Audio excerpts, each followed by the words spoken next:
Hi friends, Christy here. Thanks for stopping by Books and Jams. I am here today to tell you all about the books that I read in the month of December, and there are 15 of them. So grab a drink, let's sit down and talk about some books.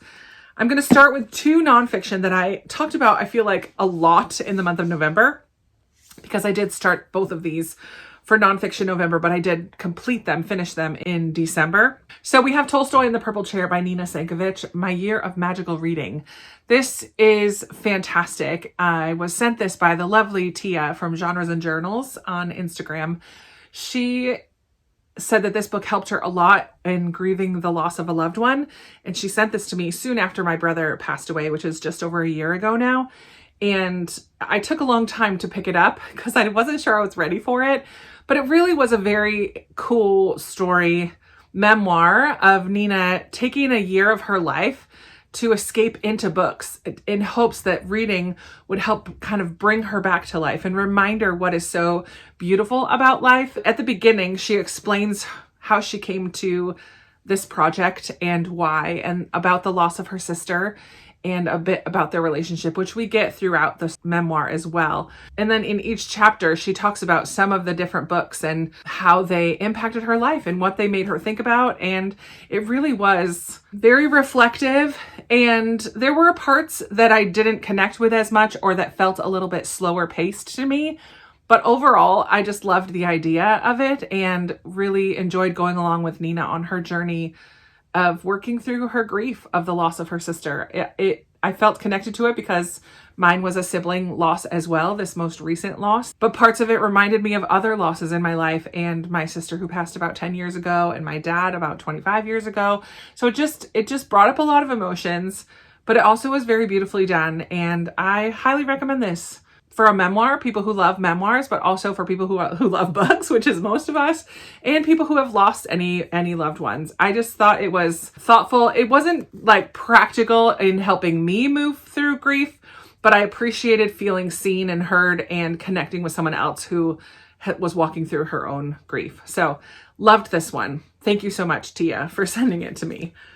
The other nonfiction that I finished right at the end of December is The Small and the Mighty by Sharon McMahon. This one made it onto the Goodreads Choice Awards for history, I think, biography, no, nonfiction, general nonfiction, I guess. I forget which category, but it was a fabulous read. I felt like I was in American history class, but learning about people that you don't hear about normally in American history. The tagline down here is 12 Unsung Americans Who Changed the Course of History from the Founding to the Civil Rights Movement. I love Sharon's voice. I follow Sharon Says So on Instagram. I'm not as consistent in checking in all the time, but she calls her title is kind of like your government teacher. She loves America. She loves American history, and she loves finding the hope and the bright spots in the midst of what could seem like bleak times to many people, and highlighting what's good about our country and our government. And I know for a lot of people that is hard to find sometimes. So I really appreciate Sharon's voice.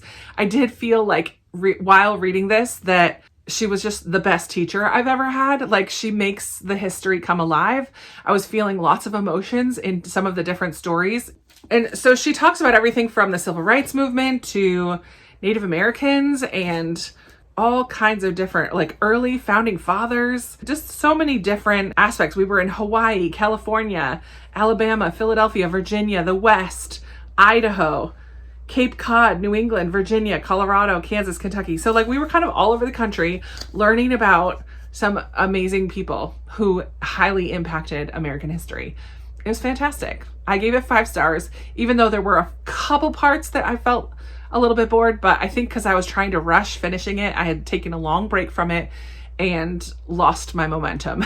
But I don't blame the book, I blame me. So it's still getting 5 stars for me. I thought it was fantastic. Next, I'm going to do my little pile of Christmassy reads. I did read a couple in November, but I have 3 more in physical copies of Christmas books and a couple that I listened to on audio during some of my drives. But I finally picked up Skipping Christmas by John Grisham. I don't think I liked this as much as everyone else. Christmas with the Cranks is the movie adaptation of this book, and it's a very close adaptation, and that just has never been one of my favorite Christmas movies. I just don't love it, but I did enjoy reading this book, kind of focusing on the excess of consumerism that happens at Christmas time and the pressure that we can sometimes put on other people, I think was highlighted in here. For me, I was getting more annoyed, not with this couple who had decided not to do anything about Christmas, but more with the other people who didn't let them make that choice. Like, people were so mad that they had chosen to not participate in the neighborhood decorating stuff and some of the parties and giving to the policemen and like all of these different things that they just did every year. They stepped back from all of it. And I was just mad at everyone who didn't let them make that choice. So I didn't love this as much as other people. I think at 3.5 stars, maybe. It was still a good Christmassy read ultimately, but I actually don't think that I will read this again. I'm not going to be someone who reads this every year. It's probably going to go in my Pango pile to let someone else enjoy it next year. I did enjoy another little novella, The Mistletoe Mystery by Nita Prose. This is the novella that goes along with the Molly the Maid series by her. And this one was super sweet, very predictable. I knew very early on what was going on, but Molly, our main character, who is the main character in the other books as well, it's named after her, the series, she is neurodivergent. And so she doesn't pick up on cues that other people were picking up on, that I was, as a reader, was picking up on.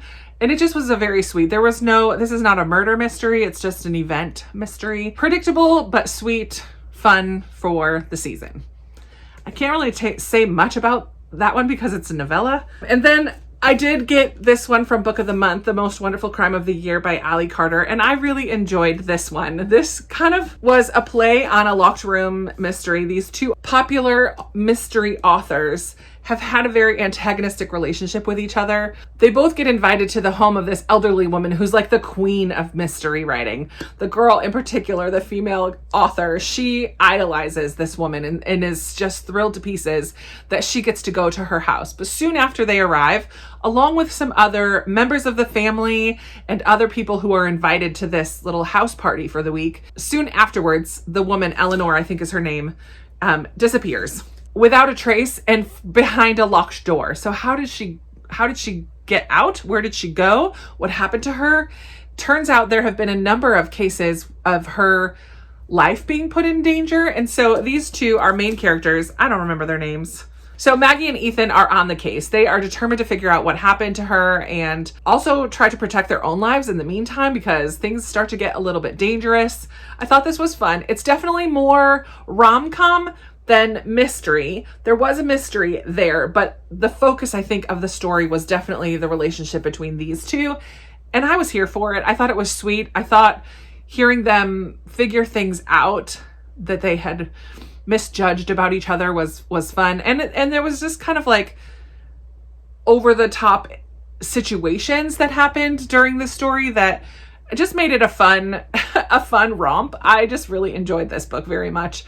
For those who wonder, I don't think it had any language. I don't remember there being any language, and there's definitely no spice in this one. I think there's a kissing scene.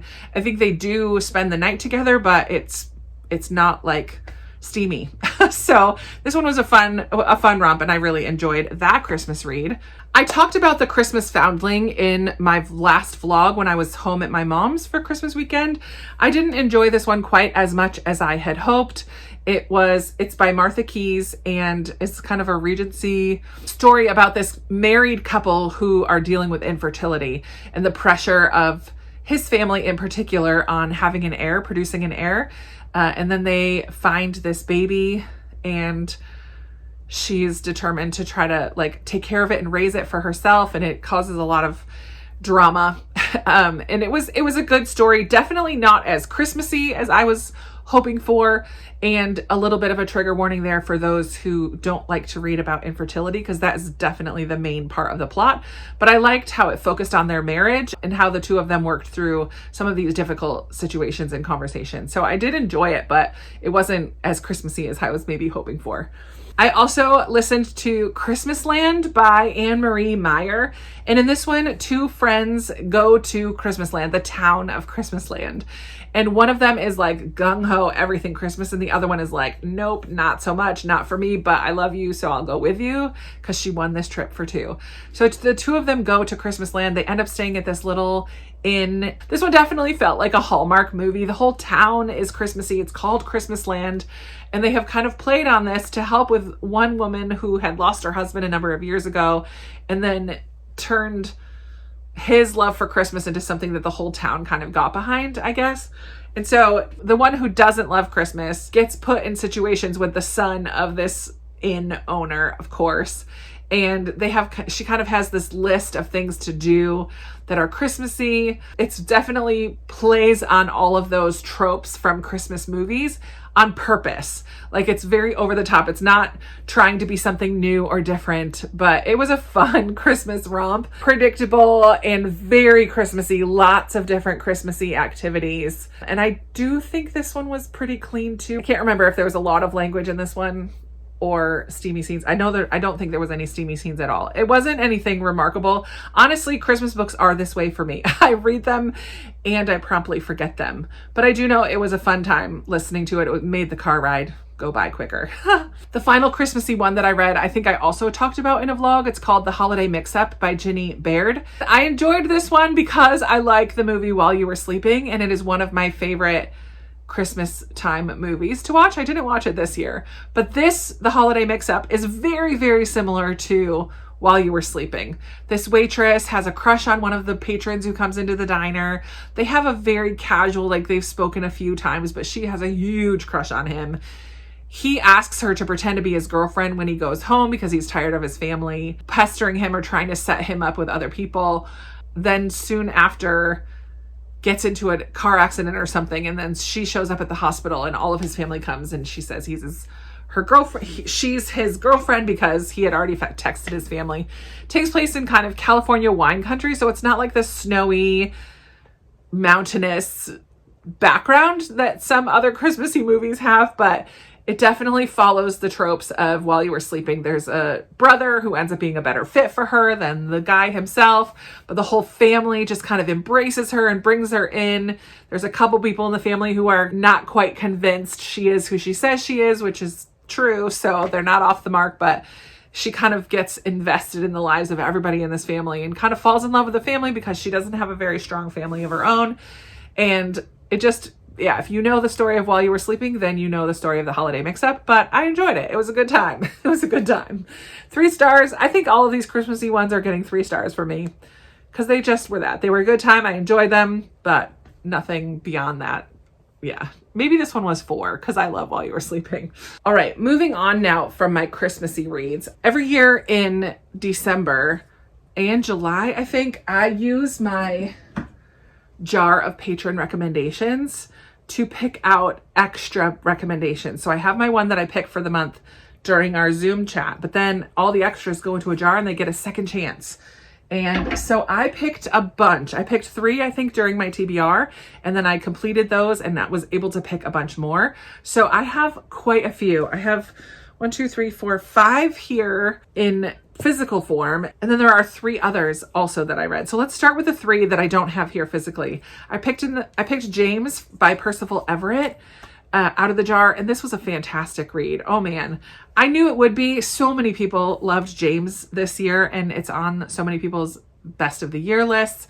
In this one, we follow the story of Huck Finn, kind of, except from the perspective of Jim, who was on the boat, the black man who was on the little boat floating down the Mississippi with Huckleberry Finn. In this one, we definitely focus on the character of James, learn about his story being an enslaved person in the South, and he's about to be sold, and right away just tries to hide on this island, and Huck comes to find him because Huck did something horrible, and that's how they begin their journey. And then we just kind of follow James from there. It was a very moving story, fast, kept me engaged all the way through. I did really love it, and I'm so glad that I read it. I thought it was very well written, very poignant, funny at times. It was some of the different scenarios. I don't remember Huck Finn, the story, The Adventures of Huckleberry Finn. I don't remember reading it. I know that I did when I was a kid, but I don't remember much about the story. But I think some of the situations and the people that they come across in James are similar to or the same as Huck Finn, but just seen from a different perspective, which I think was pretty cool. So yeah, I enjoyed this one. I gave it 4.5 stars.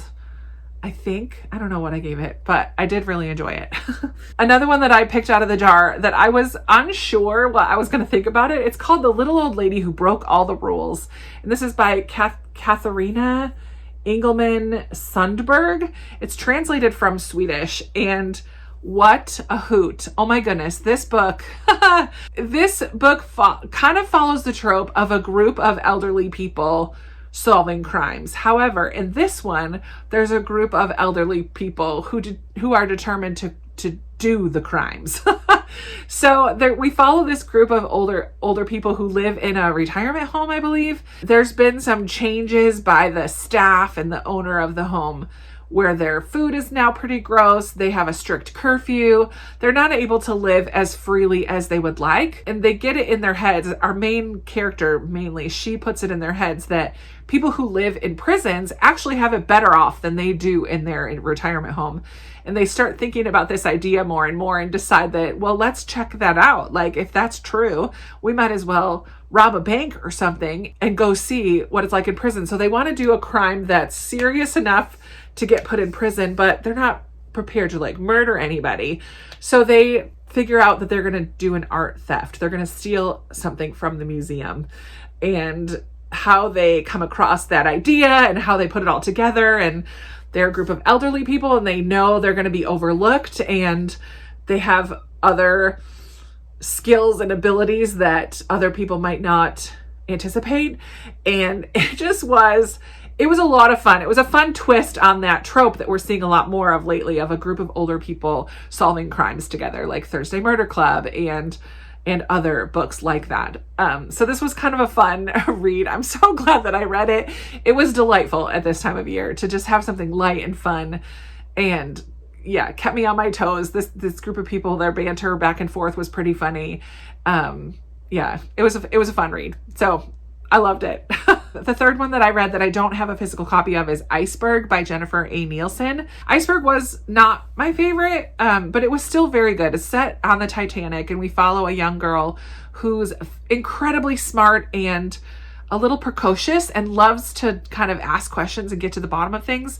She doesn't always know kind of when is time to be quiet and when is time to not. And that's great. Like, she pushes the envelope a little bit and asks questions about the boat. And, well, how do the people see an iceberg? And what is, like, she just asks all these questions and figures stuff out that people who are in this world all the time don't necessarily think about. So yeah, then we have the story of the Titanic.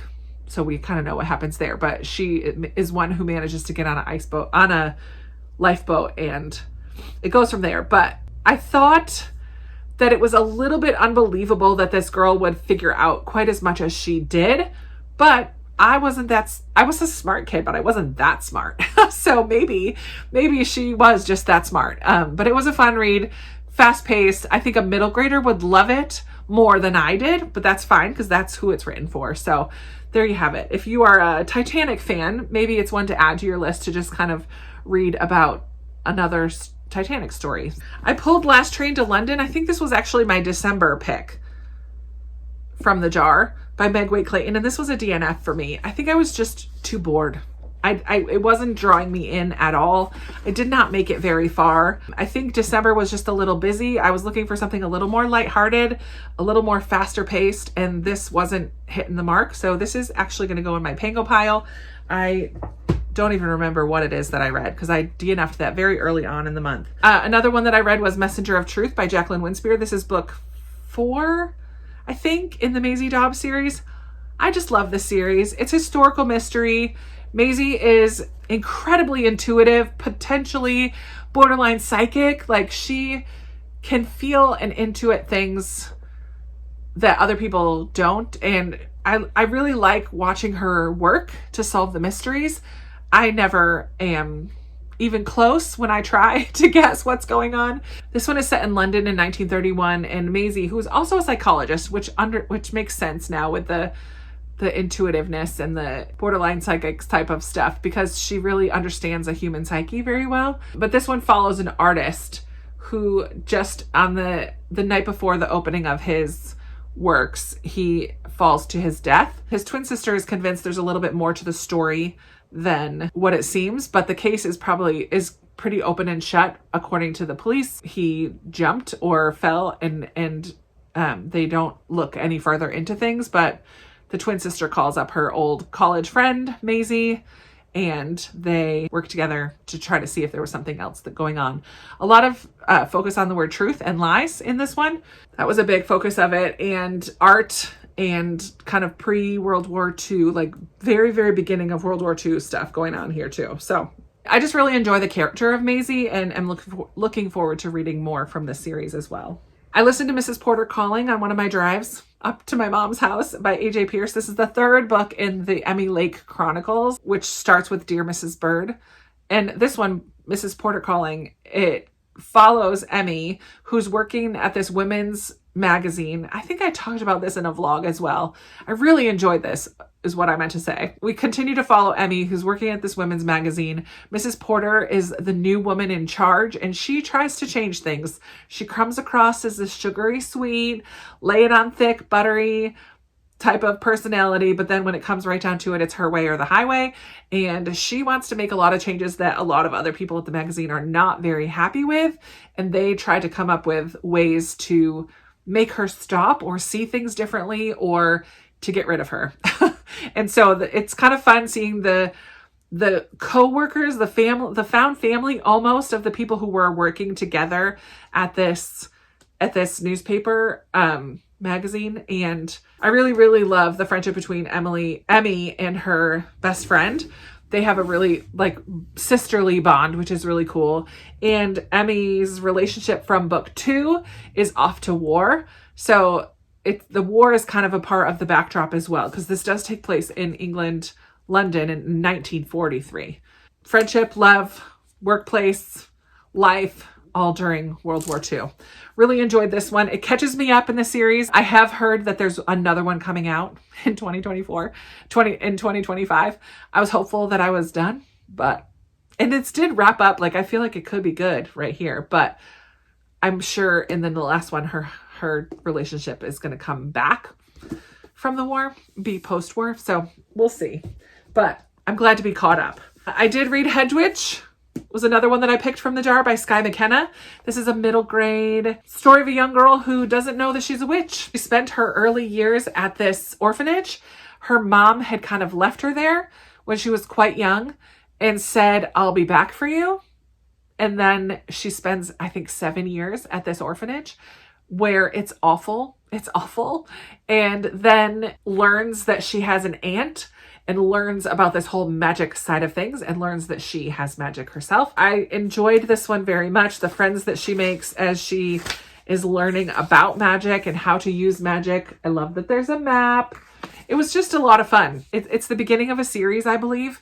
I could see how continuing on would be a lot of fun. As she meets her aunt, the one problem that I had is that the aunt, I didn't like her. She's the worst. And if she had just shown a tiny bit of compassion at some point, I would have been okay with it. With her even being a little standoffish, that's fine. Her aunt was the hedge witch, and our main character, what's her name? Cassie, is convinced that her mother is still alive and out there somewhere. And the aunt doesn't think that that's the case and won't talk to Cassie about it at all, even though she hasn't seen her or talked to her or known about her for 7 years.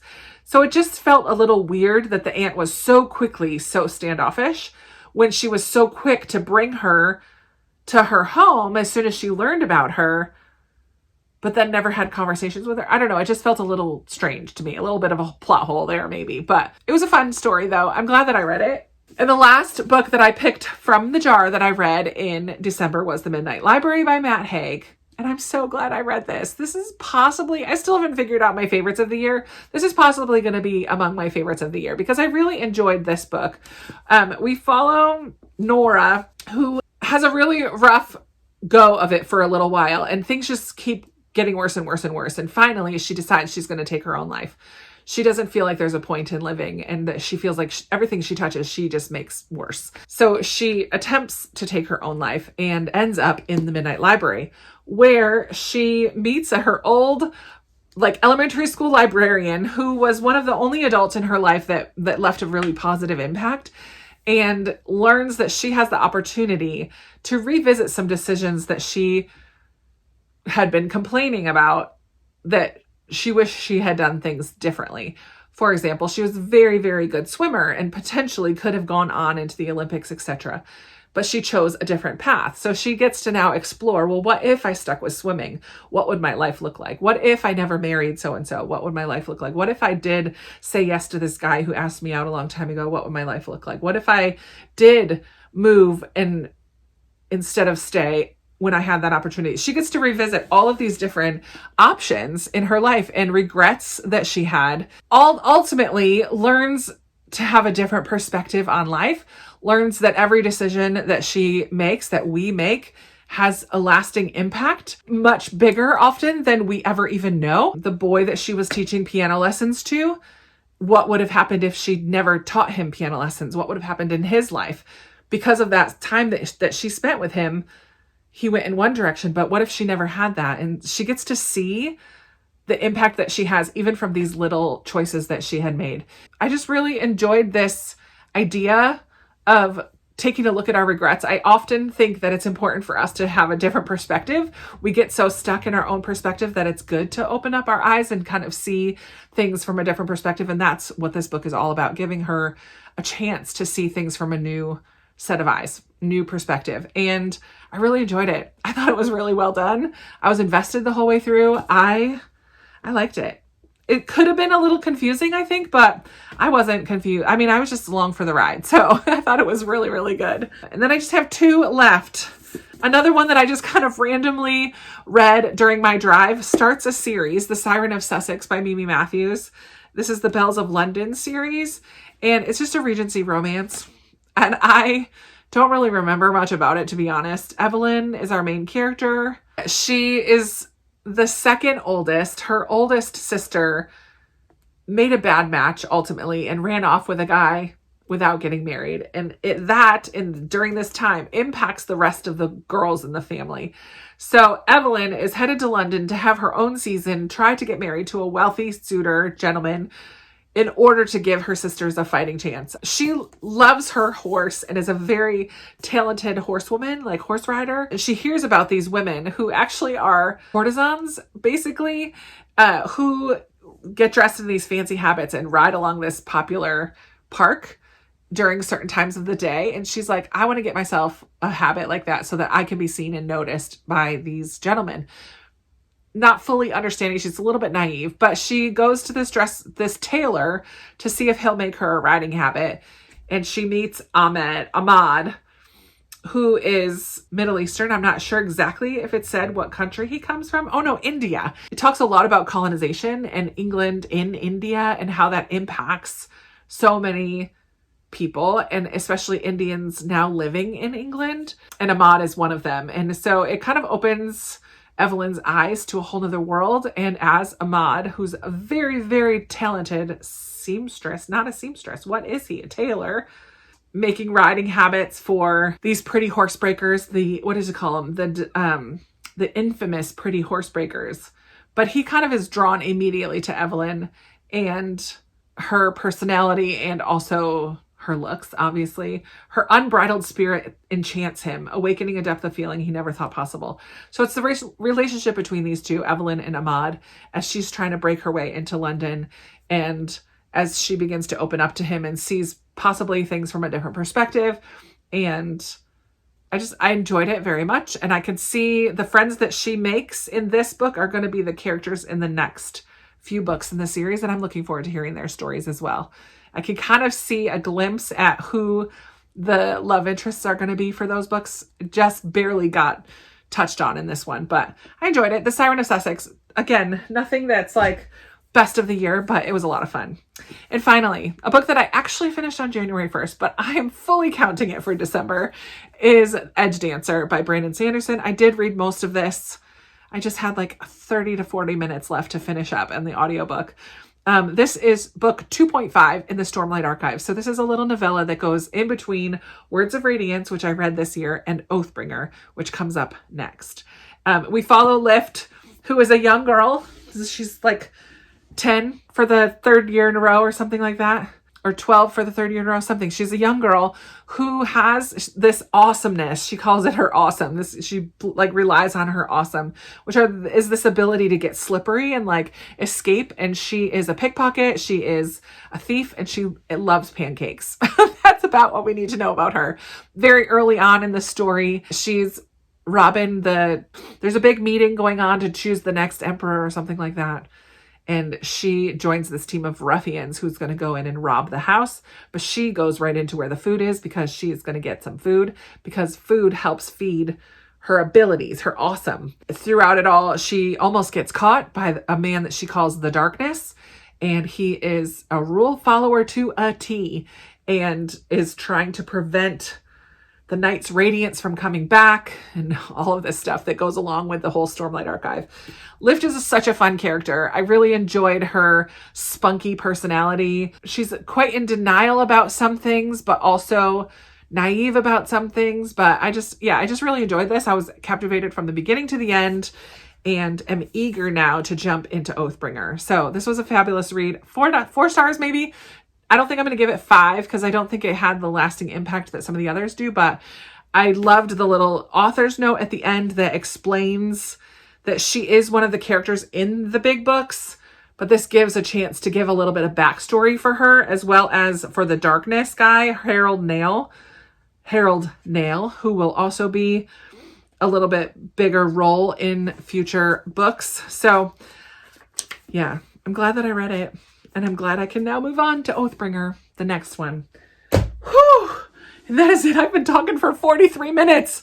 I will cut this down, I'm sure. But that is all the books that I read in the month of December. I'm not going to try to hold them up because I'm tired. I need to take a break. Let's chat in the comments below. Have you read any of these? Did you think the same or differently as me? That is fine as well. I would love to talk with you down in the comments. And if you just want to let me know that you were here but don't really have anything to say, that's fine too. Put a little book emoji in the comments. I can't think of anything fun to add. So just put a little book down there to let me know that you were here.